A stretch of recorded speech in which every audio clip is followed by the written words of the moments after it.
Bienvenue. Aujourd'hui, nous allons explorer un livre fascinant qui a marqué l'histoire des États-Unis, Dans la peau d'un noir, de John Howard Griffin. Imaginez un instant changer d'apparence pour vivre la réalité d'une autre personne.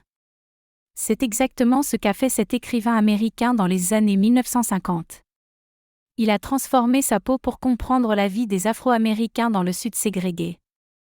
Préparez-vous à un voyage émouvant au cœur d'une époque de tension raciale, où courage et empathie se mêlent pour dévoiler les injustices de la société.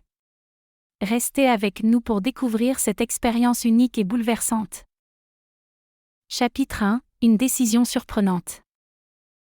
Dans les années 1950, les États-Unis sont marqués par la ségrégation raciale. Les Blancs et les Noirs vivent séparés, surtout dans le sud du pays, où des lois racistes empêchent les Noirs d'avoir les mêmes droits que les Blancs. Dans ce contexte, un écrivain américain du nom de John Howard Griffin décide de mener une expérience très inhabituelle. Griffin est un homme blanc, mais il veut comprendre ce que vivent les Noirs dans ce climat de ségrégation. Il se demande comment se sentiraient-on dans leur peau? Mais il ne veut pas seulement observer ou interroger des personnes. Il veut vivre la réalité d'un homme noir, marcher dans ses chaussures, ressentir ce qu'il ressent. Pour rendre cette expérience possible, Griffin prend une décision audacieuse, il va transformer son apparence pour ressembler à un noir. Il consulte alors un médecin qui l'aide à réaliser cette transformation physique. Le médecin lui prescrit des médicaments pour foncer sa peau, puis il utilise également des lampes UV pour rendre cette transformation encore plus réaliste. Enfin, Griffin se rase la tête, change ses vêtements et devient méconnaissable. Il est maintenant prêt à vivre, pendant 6 semaines, en tant qu'homme noir. Chapitre 2 – Un choc immédiat. Dès que Griffin commence son voyage, il est confronté à une réalité dure et choquante. Il se rend dans plusieurs États du sud des États-Unis, comme la Louisiane et le Mississippi, connus pour leur forte ségrégation. Là, Griffin constate que tout a changé pour lui, alors que seulement quelques jours auparavant, il vivait dans le confort et la sécurité d'un homme blanc.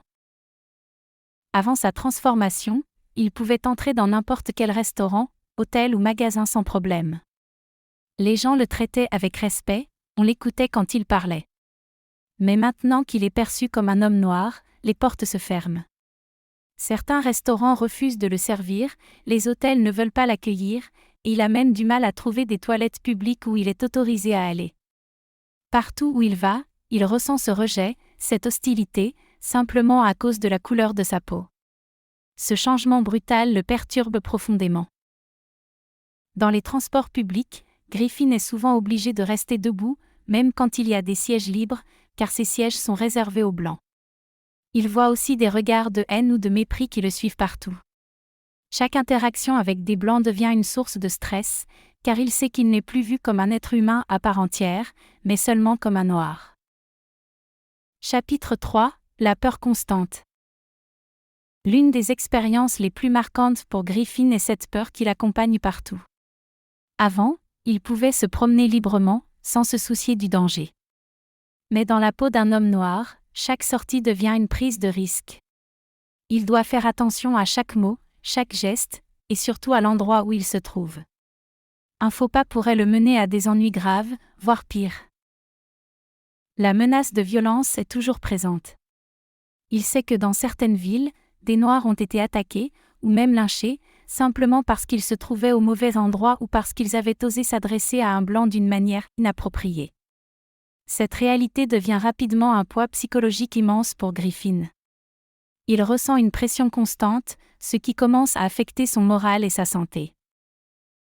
En plus de la peur, il vit aussi une profonde solitude.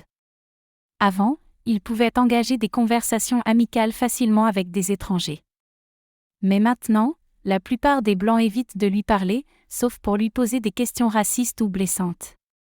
Les seules personnes avec qui il peut échanger sont d'autres Noirs, qui partagent souvent leurs propres histoires de discrimination et de souffrance. Pourtant, même ces conversations renforcent l'idée que, pour beaucoup de Noirs, la vie est un combat quotidien contre l'injustice. Chapitre 4 – La fatigue psychologique. Au fil des semaines, Griffin commence à ressentir une grande fatigue psychologique. Vivre en tant qu'homme noir, même temporairement, est épuisant. Il comprend peu à peu la profondeur de la souffrance que vivent les Noirs au quotidien. Ce ne sont pas seulement les grandes injustices qui les touchent, mais aussi les petites humiliations quotidiennes, les regards, les murmures, les refus. Cette accumulation crée une pression énorme. Griffin se rend compte que, bien qu'il puisse à tout moment mettre fin à cette expérience et retrouver sa vie de blanc, les Noirs, eux, n'ont pas ce choix. Ils ne peuvent pas sortir de leur peau, ni échapper à cette réalité. Cette prise de conscience l'affecte profondément. Il sait qu'il va bientôt reprendre sa vraie apparence, mais il ne pourra jamais oublier ce qu'il a vécu.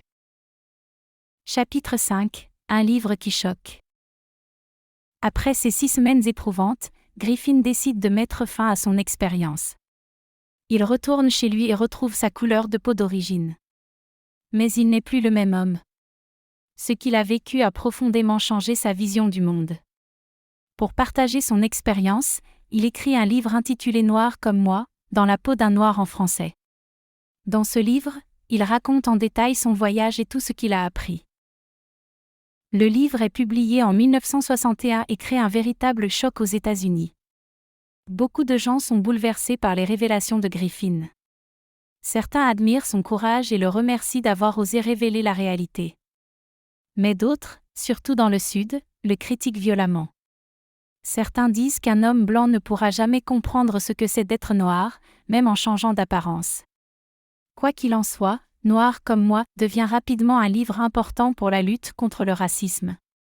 Il montre, avec une grande clarté, les souffrances que vivent les Noirs dans une société ségrégée. Ce récit montre comment un homme, prêt à tout pour comprendre une autre réalité, a risqué sa sécurité et son confort pour vivre l'injustice de l'intérieur.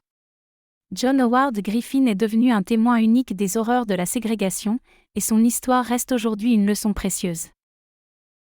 Merci d'avoir regardé cette vidéo, je vous mets en lien les références du livre si vous voulez le lire, à bientôt.